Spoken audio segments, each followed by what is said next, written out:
Yo, it's trade breakdown for July 2nd. So going into the morning, I was very bullish because we had our CRT candle form Friday, and Monday we took out the low, tapping inside of this weekly BISI. So once I noticed that we tapped inside of the weekly BISI and closed above, going into this morning, I was very bullish. So as you can see, we had a turtle soup at the lows right here, but this was pre-market. I don't trade pre-market, but I had this marked out. As you can see, turtle soup, order block, this consecutive like down close candles, because on the higher time frame that's just an order block. So right, I marked out my order block, and then I waited till market open. I waited for a turtle soup at the EQ of the range, because turtle soup at the EQ of the range is very high probability that price will continue to go to the opposing end.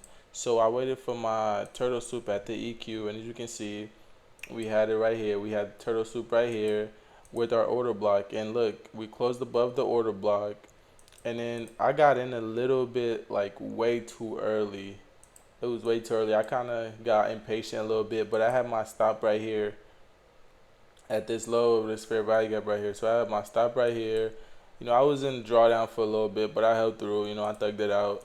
And then price ended up coming back to the order block, which was my initial entry that I wanted, but I kind of rushed it a little bit. But I was still confident that we were bullish. So, I just thugged it out through the drawdown and targeted the daily draw and liquidity, which was up here.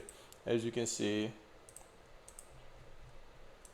I took partials, and then let a runner, and as you can see, price went straight to it, and then hit my TP, and look, price continued to go, and then yeah.